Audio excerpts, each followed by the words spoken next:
महाकाल और युग प्रत्यावर्तन प्रक्रिया। सभी को प्रणाम। महाकाल और युग प्रत्यावर्तन प्रक्रिया डे 22। परम पूज्य गुरुदेव वंदे माता जी को हृदय में धारण करते हुए आदि शक्ति माँ गायत्री से प्रार्थना कि इस स्वाध्याय से हमारे भीतर का प्रकाश जागृत हो। देखिए, कल हम पढ़ रहे थे, गुरुदेव अलग अलग तरीके से हमें बता रहे हैं और गुरुदेव ने बताया कि इस समय जो अवतार होगा, गुरुदेव अवतारों की श्रृंखला की और श्रेणी की बात कर रहे थे। अवतार आते हैं तो क्यों आते हैं और क्या कॉमन फैक्टर होता है। गुरुदेव ने एक बहुत अच्छी बात बताई कि अवतार जब भी आए, एक तो अकेले काम नहीं किया, एक प्रवाह के साथ काम किया, और दूसरा अपने समय की जो भी उस समय की अनुवांछित चीजें थी उनको क्लीन करने के लिए, उन प्रथाओं को हटाने पे काम किया। और अब गुरुदेव बता रहे हैं कि इस समय जो अवतार होगा ना, वो निष्कलंक अवतार होगा। क्यों निष्कलंक होगा?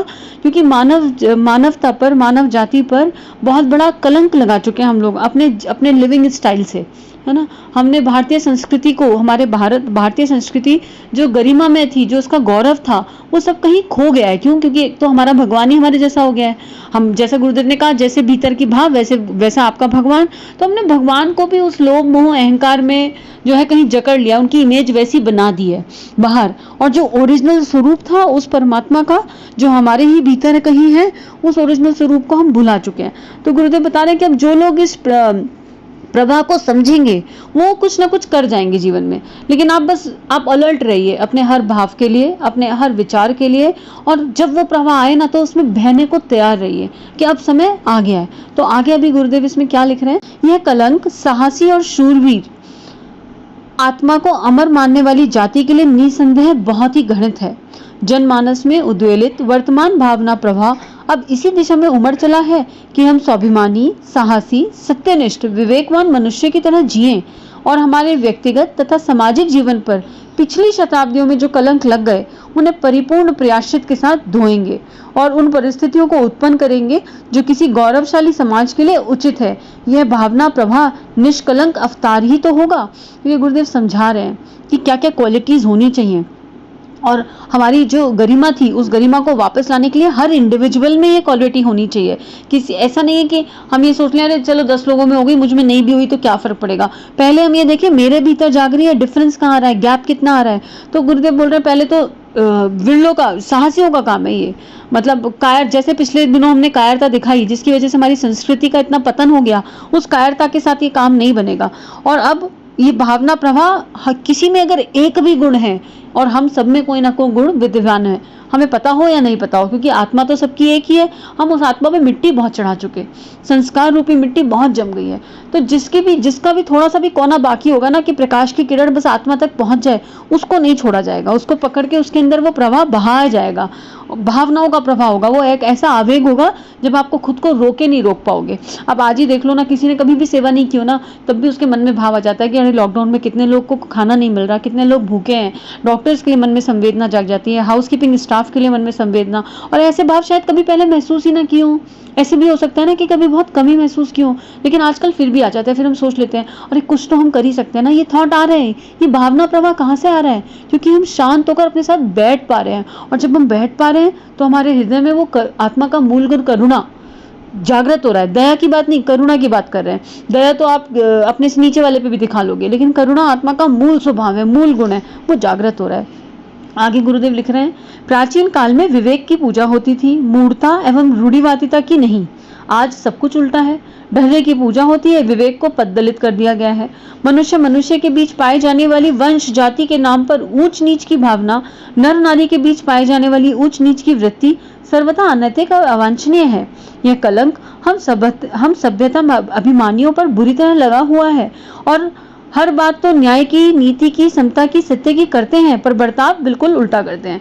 ये बात गुरुदेव एकदम सही बोल रहे हैं कि हम बोलते तो बहुत कुछ है, कर कितना पा रहे हैं। कुछ भी बोलना और सुना सुनाया बोल दिया, इम्प्लीमेंट कितना हुआ हमारे जीवन में, यही बात है।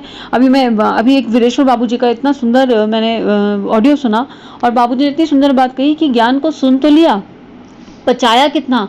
अभी खाने की डिश तुम्हारे सामने आ जाए और तुम उंगली से उसको चाटते रहो, बस एक चाटा बहुत अच्छा है, फिर दूसरी बार चाट लिया, फिर तीसरी बार चाट लिया, उससे क्या लाभ होगा जब तक वो पेट की क्षुधा नहीं मिटा रही।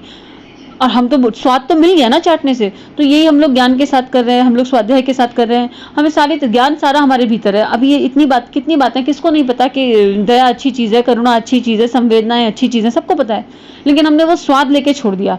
उसको जो भीतर उठा के पचाना था, जो डिफरेंस था, उसमें जो वर्क करना था कि भाई अब हमें क्या क्या करना है, इस भाव को अपने भीतर प्रकट करने के लिए जो हमारे भीतर छुपा बैठा है, बस उसके ऊपर से मिट्टी हटानी है तो वो भाव प्रकट हो जाएगा। तो इस मिट्टी को हटाने के लिए क्या क्या स्टेप फॉलो करने हैं, वो हम कर रहे हैं कि नहीं कर रहे हैं, वो हम अपने आप से पूछें। ये उत्तर केवल खुद को ही देना होता है। तो सब कुछ उल्टा हो गया है, कर्मकांड वाली पूजा हो रही है, ऊंच नीच की भावना जो कभी पहले थी नहीं। हमारी भारतीय संस्कृति में नारियों को पूजा गया है, माँ गार्गी, माँ मैत्रेयी, कितनी ऐसी नारी है, माँ सीता, इन सबको पूजा गया है। और अब क्या हो गया, अभी कंपटीशन, हर जगह कंपटीशन वाली फीलिंग आ गई है। कहीं पे वो प्रेम जो था ना, एक धागे में बांध के चलता था, आत्मीयता और प्रेम का विस्तार, वो मिस हो गया है, वो मिसिंग फैक्टर हो गया है। उसको ढूंढना पड़ेगा एक्स फैक्टर, क्योंकि वो हमारी संस्कृति का एक्स फैक्टर था, प्रेम। वो कहाँ है, उसको ढूंढना पड़ेगा। हम कौन से प्रेम में अटके हुए हैं, मैं और मेरा वाले प्रेम में, शरीर भाव वाले प्रेम में। आगे गुरुदेव लिख रहे हैं कि किस तरह की अनीतियां, किस तरह की जो है आजकल अनैतिकता फैल रही है। विवाह और शादियों में होने वाला अंधाधुंध खर्च तथा अगणित अंधविश्वासों के कारण जन जीवन को जो असीम क्षति उठानी पड़ रही है, उसका विरोध करने में हीनता दिखाना हमारी विवेकशीलता को कलंकित करता है। व्यक्तिगत जीवन में हम जिस आलस, विलासिता, असंयम, स्वार्थ और अहंकार का असभ्य प्रदर्शन करते हैं, उसने विश्व के सभ्य समाज में हमारा स्थान कहाँ रहने दिया।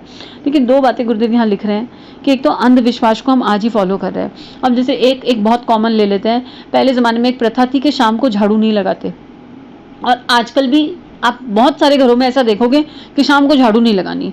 अभी लॉजिकली सोचो, किसी किताब की भी बात नहीं है, किताब की बात नहीं है, विवेक की बात है। जिस जमाने में ये प्रथा बनी थी कि शाम को झाड़ू नहीं लगाते, उस जमाने में लॉकर्स नहीं होते थे, लेडीज बहुत सारा, और इनफैक्ट जेंट्स भी बहुत सारा गोल्ड पहन के रखते थे, और जो हमारे फर्श थे ना, उनपे गोबर लीपते थे। तो गोल्ड का जो कलर है वो और गोबर का जो कलर है वो सेम होता था, और इतना जेवर पहना हुआ होता था सबने घर में कि दिन भर में कुछ गिर जाए, चला जाए तो पता नहीं चलेगा। हो सकता है कि कोई कान का बाली गिर जाए, कुछ गिर जाए, तो हम अंदाजा नहीं लगा सकते। इसलिए बोलते थे कि शाम को झाड़ू लगाने से लक्ष्मी जाती है। तो इट वाज साइंस कि हाँ शाम को और लाइट नहीं होती थी, सबसे बड़ी बात, तो अंधेरे में कुछ नजर ही नहीं आएगा। सेम कलर है, लाइट थी नहीं, नजर आएगा नहीं। लेकिन अब उस समय की परिस्थितियों के हिसाब से तो ये प्रथा एकदम ठीक थी कि भाई, और उसको समझाने के लिए लोगों ने कह दिया, भाई बड़े लोग बनाते हैं इस तरह से थे कि बुद्धि में कैसे बिठाएंगे, किस किस को समझाएंगे, तो बोल दिया शाम को झाड़ू लगाने से लक्ष्मी चली जाती है। अब मैंने जब इस पे चिंतन मनन किया, आप विवेक से चिंतन मनन करो, तो आज कौन सा हम गोबर का पोछा लगा रहे हैं, टाइल्स हैं, लाइट्स हैं, इन्वर्टर्स हैं, बैकअप है, तो और कितना गोल्ड पहन के रख रहे हैं लेडीज या जेंट्स, कितना हम पहन के रख रहे हैं जो हमारा शाम को झाड़ू लगाने से खो जाएगा। लेकिन फिर भी लोग नहीं लगाएंगे, नहीं शाम को झाड़ू लगाने से लक्ष्मी चली जाएगी। हम उसे फॉलो कर रहे हैं, पर उसके डीप मीनिंग के अंदर जाके नहीं देखा कि इसका डेप्थ क्या है। तो यही गुरुदेव बोल रहे हैं कि ऐसी प्रथाओं को बिना बात फॉलो करे जा रहे हैं। हम कभी विवेक से देखते नहीं कि आज की परिस्थितियों के लिए ठीक है या नहीं है। जिस समय लिखने वाले ने लिखा बिल्कुल ठीक लिखा होगा, लेकिन आज का हमारा ये पल क्या कह रहा है। और व्यक्तिगत जीवन में अगर हम एक इंडिविजुअल क्वालिटी, एक तो इंडिविजुअल बुराई इसमें से जो गुरुदेव ने लिखी है, आलस, हम सब में कहीं ना कहीं आलस है। मुझ में तो बहुत आलस है। मैं अगर एज एन इंडिविजुअल अपना आकलन करूं, विलासिता, असंयम, स्वार्थ, अहंकार, सब कुछ है। हम चाहें या ना चाहें, कहीं ना वो कई बार तो सूक्ष्म प्रदर्शन हो जाता है। हम चाहते भी नहीं अहंकार का प्रदर्शन करना, और कई बार तो ये अहंकार तो इतना गहरा है कि हमें पता ही नहीं होता हमारे अंदर घुस गया, कब एंटर मार गया, और कब हम उसके बहकावे में आके व्यवहार कर गए। गुरुदेव ने पीछे लिखा ना कि 3 दानव हैं, तो सबसे बड़ा दानव ये अहंकार है, और ये कितनी गड़बड़ करा देता है। बस ये तो केवल कृपा है जो आपको समझ में आ जाए, और वो कृपा कैसे होगी, आप समय तो दो।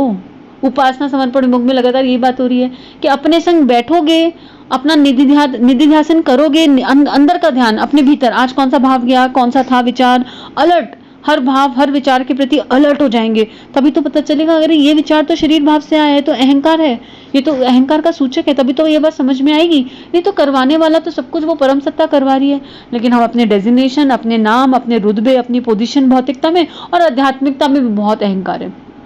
साधकों में कंपटीशन हो जाता है, अलग अलग तरीके के अहंकार है। इस इतना सूक्ष्म है ये कि इसको पकड़ने के लिए तो अपने साथ बैठना और जप रूपी साबुन को घिसना अत्यंत आवश्यक है। आप बस निष्काम भाव से जप रूपी साबुन घिसो, फिर जाए या नहीं जाए वो प्रभु इच्छा। अपना कर्म तो करें, अपना अपना अपना समय तो निकालें, समय तो दें, वो बहुत इंपॉर्टेंट है।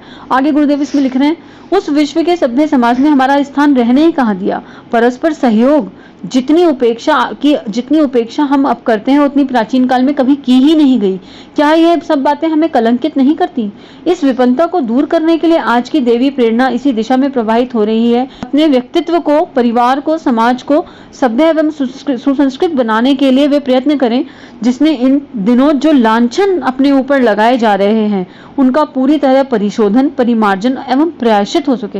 बिल्कुल क्लीनिंग की बात करें गुरुदेव कि पहले तो परिशोधन करो, मतलब शोधन मतलब क्या, क्लीनिंग एकदम एक एक चीज की, और फिर नए का स्थापना करो, परिमार्जन करो, फिर नए की स्थापना करें और फिर प्रायश्चित भी करें उसका, कि अब जो गलतियां हो गई, अब जो कर्म कर लिया उनका फल तो भुगतना ही पड़ेगा ना, इतना कुछ कर लिया। और आत्मनिर्माण, यही गुरुदेव बोल रहे हैं कि भाई व्यक्तित्व का, आत्म का निर्माण करो तो परिवार का होगा और फिर समाज का होगा, और जब समाज का निर्माण होगा और हर किसी को करना पड़ेगा, ऐसा नहीं कि 10 में से 4 ने कर लिया और 6 ने नहीं किया, फिर रेशो कलयुग का ही रह गया। हर किसी को अपने अपने स्तर पे बोरोड नहीं करना कि अच्छा सामने वाले ने इतना किया तो मैं इतना कर लूं, नहीं, अपने भीतर जाइए, आपकी परिस्थिति, आपकी सिचुएशन, आपकी मन स्थिति के हिसाब से आप क्या क्या कर सकते हो वो बैठो, सोचो, लिखो। गुरुदेव ने दी आत्मबोध और तत्वबोध की साधना कि सुबह उठते ही सबसे पहले आज का रूटीन कि मैं कितना समय आत्मा को दूंगा, कितना शरीर को दूंगा, क्या मेरी प्रायोरिटीज हैं, आज मेरा अंतिम दिन है, मुझे यही दिन मिला है, बस इसी में सब कुछ करना है। और रात को सोते हुए फिर से आकलन करना,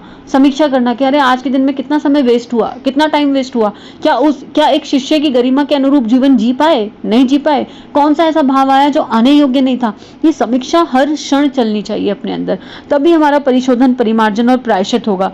और प्रायश्चित क्या है? Acceptance to what we have already done. हमने इतना कुछ कर लिया, वो कर्म तो सामने आएंगे ना, तो प्रायश्चित, और आगे के लिए भी प्रायश्चित। अभी जो गलतियां हो गई, जप रूपी साबुन, एक सॉरी के लिए प्रायश्चित, एक माला सॉरी के लिए, 5 मिनट का ध्यान सॉरी के लिए, भगवान हमसे बहुत सारी मिस्टेक्स हो गई, वी आर रियली सॉरी, और अब हमें सद्बुद्धि दो। गायत्री मंत्र वही प्रार्थना कर रहा है, बलपूर्वक सद्बुद्धि की ओर ले चलो। आज के लिए इतना ही। परम पूज्य गुरुदेव वंदे माता जी से विश्व कल्याण के लिए प्रार्थना करते हुए शांति की प्रार्थना। ओम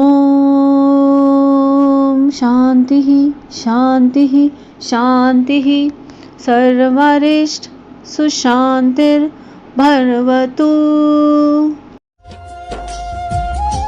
हमारे YouTube चैनल को सब्सक्राइब करें और बेल आइकन को दबाकर ऑल पर क्लिक करें ताकि नोटिफिकेशंस आपको मिलती रहें।